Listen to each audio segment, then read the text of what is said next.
Hello guys, তো দেখতে পাচ্ছেন চলে এসেছি সেই লাল মাটির দেশে যেখানে টেনিস ক্রিকেটের জন্ম। মানে টেনিস ক্রিকেট মানে বীরভূম। তো দেখতে পাচ্ছেন এই কোচি বাচ্চা দেখুন, এরা হচ্ছে আন্ডার 16। এদের সঙ্গে আজকে খেলা আছে 20 কেজি পোলট্রি। তো অলরেডি আমরা সিনিয়র টিমের মধ্যে পড়েছি, যেহেতু এরা আমাদেরকে গ্রহণ করছে না।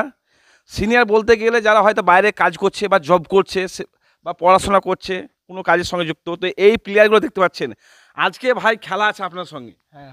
তো জানেন কি, হ্যাঁ জানি। 20 কেজি পোলট্রি।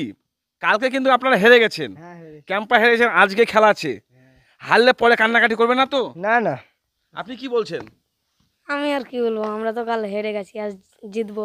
আজকে জিতবেন। দেখুন, যদি হেরে যায় তখন পরে আবার বসবো না। এই দেখছেন এই কোচি বাচ্চা, আন্ডার 16 বাচ্চা। মানে বাচ্চা হলে হবে কি, বাংলা কথায় বলে যাকে বলে চৌবাচ্চা। মানে এরা সিনিয়র টিমের সঙ্গে আজকে প্রতিনিধিত্ব করছে। মানে এদের বলে না, লিটিল লার্নিং ডেঞ্জারাস থিং। মানে ছোট হলে মানে টেনিস ক্রিকেটে সব কিছু হয়, বলছে জাস্ট আমি খেলবো। মানে সূর্যবংশীকে দেখেছেন তো, রাজস্থানের প্লেয়ার, সেই রকমভাবে এরা মানে আজকেই করেছে। তো দেখুন, এখন সিলিন্ডার হবেন কি?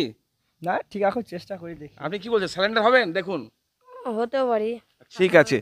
তো পরে আবার বলেন না, আজকে একদম সঙ্গে সঙ্গে 20 কেজি পোলট্রি। মানে হারলে সঙ্গে সঙ্গে আমরা এখান থেকে হ্যান্ড ক্যাশ বুঝিয়ে নেবো। আর আপনারা জিতলেন তো জানেন তো, গোটা ইন্ডিয়া একদম জেনে যাবে যে সিনিয়র আজকে হেরেছে। তো আপনার সঙ্গে বেস্ট অফ লাক। ওকে, তো সবাই ভালো থাকবেন, সুস্থ থাকবেন, টাটা।